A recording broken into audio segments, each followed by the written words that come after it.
I have quite a few things I would like to talk about, but let's start with the big one that really got a lot of people upset when they found out about it. Joe Biden reportedly is considering commuting the sentences of 40 death row inmates, including the Boston Marathon bomber.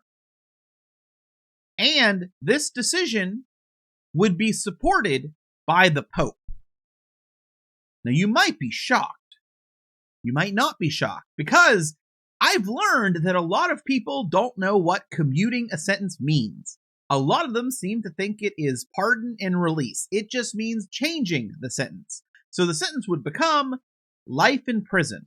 They're not immediately being let out. I don't know why so many people believe that, or maybe they want to believe that due to political reasons, but it's such a thing being spread right now that I thought I should mention it.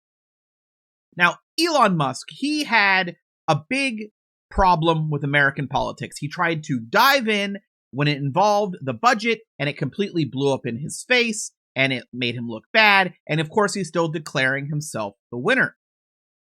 Now, he decided to jump into German politics, and he put his support for the AfD. Now, what is the AfD? It is a German Nazi party. Now, I don't mean that just because they're far right. They are. They very much are. I mean that because it is a party filled with Holocaust denial, blaming the Jews for problems, and people suggesting that what they should do with current immigrants would be sort of what they did during the Holocaust as well. It's not a good party. It's not a bunch of good people. And it's very quick that you would know that if you bothered to look them up and read their official policies, which I have to assume Elon Musk did. And they also have other people that they love to celebrate. For example, they just recently gave an award to a Canadian woman for her involvement in the Freedom Convoy in Canada. Very interesting how these groups always intermix. Now, it's bad enough that this happened with Elon, because Elon immediately, people started hammering him. He's supporting Nazis openly. What could we expect from a South African billionaire? Things like that, of course, were across the internet. And then Elon Musk thought he had a massive break. He thought he had a massive break because there was an attack in Germany where a man took a car and drove it into a Christmas market. Elon truly thought he had a win, and he made sure this was all over Twitter. Especially when he found out that the person who did it was an immigrant from Saudi Arabia. Then he got all excited, because the immigrant from Saudi Arabia, that immigrant, Saudi Arabia tried to deport them, and they were told no. Then you find out, much to the anger of Elon Musk, he is denying this to this day, to this moment. This man was not Muslim. He was not Muslim. He was an atheist. And the reason he wasn't deported is because you do not get treated fairly in Saudi Arabia being an atheist. On top of that, his political leanings were very public.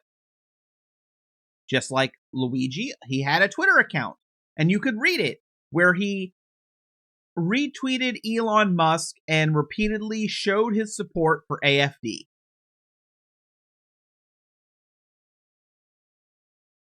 So about within 24 hours, around the range of 24 hours, Elon Musk supported a party, and then one of their supporters committed an attack. Now, the German media covering this, of course, is covering that Twitter account and things like that. So suddenly it got banned. Isn't that interesting? Luigi's didn't get banned, but this one got banned. The guy who attempted to shoot Trump did not get banned on Twitter, and it stayed up, and Elon was very proud of this. But this guy, very, very openly reposting Elon and supporting the AfD, he got banned. There's an election coming up in Germany, and I think Elon is trying to tip the scale. And this kind of was a bad look. But, Elon did have some other minor failures that are pretty funny that I do want to mention another one real quick. When he played Diablo 4, people immediately called out that they believed that Elon Musk was cheating in the video game. They believed he was cheating, and that's how he was a top player.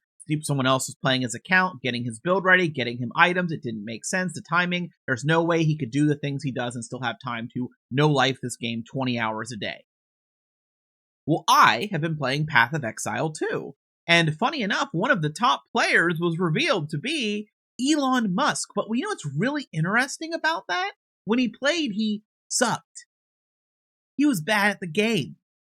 But then on top of that, if you watch when he's looking at his item stashes, part of it's in Chinese. Because he's not the one that was playing that account. Not a good time for Elon. Now, Trump, every Republican in the House except like 38 went against his directive. So Trump needs something else. And he has something new. Something that could cause trade wars like you could not imagine, completely disrupt international trade, and maybe get us into a war. So let's take a look at that. The Panama Canal is considered a vital national asset for the United States due to its critical role in America's economy and national security. A secure Panama Canal is crucial for U.S. commerce and rapid deployment of the Navy from the Atlantic to the Pacific, drastically cuts shipping times to U.S. ports. So he's explaining why it's so important that we use the Panama Canal. The United States is the number one user of the canal, with over 70% of all transits heading to or from U.S. ports. Considered one of the wonders of the modern world, the Panama Canal opened for business 110 years ago. He did not write this. Someone else wrote this for him, very obviously. It was built at huge cost to the United States in lives and treasure. 38,000 American men died from infected mosquitoes in the jungles during construction. Teddy Roosevelt was president of the United States at the time of this building and understood the strength of naval power and trade. When President Jimmy Carter foolishly gave it away for $1 during his term in office, it was solely for Panama to manage, not China or anyone else. It was likewise not given for Panama to charge the United States, its Navy corporations, doing business within our country exorbitant prices and rates of passage. Our Navy and commerce have been treated in a very unfair and injurious way.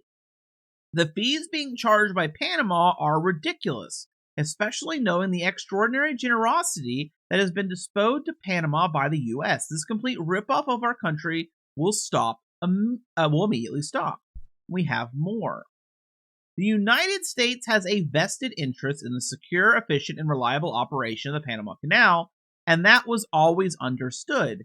We would and will never let it fall into the wrong hands. It was not given for the benefit of others, but merely as a token of cooperation with us in Panama. In fact, no, Panama owns this. It's their canal, it's their country, it's their land.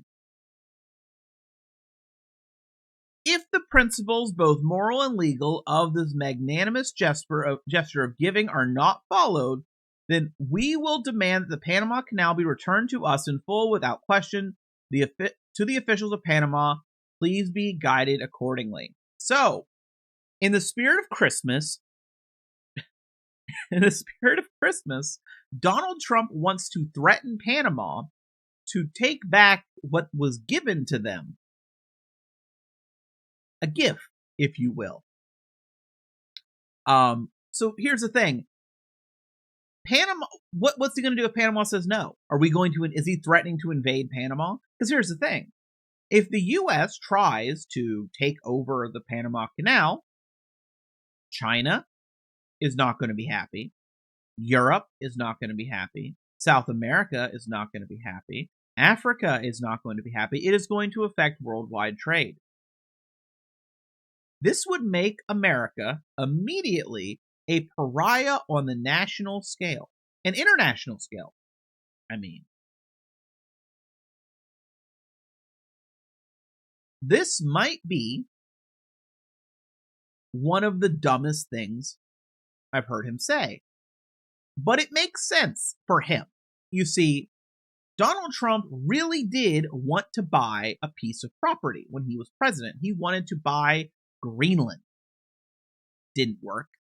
And now that he won the election, there has been talk again about Trump wanting to buy somewhere.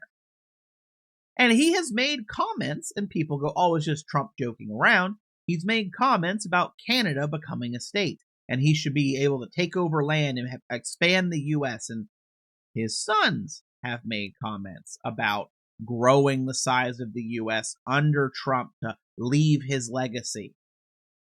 Now, Canada, probably not a good idea, but maybe he's thinking he can take over Panama, or at the very least, this canal. Yeah, so just saying, if you have anyone that's in the military, they might be going to war, and the question is, if they do, well, we have RFK Jr. that is really against vaccination, so how many American men would die from infected mosquitoes during that takeover?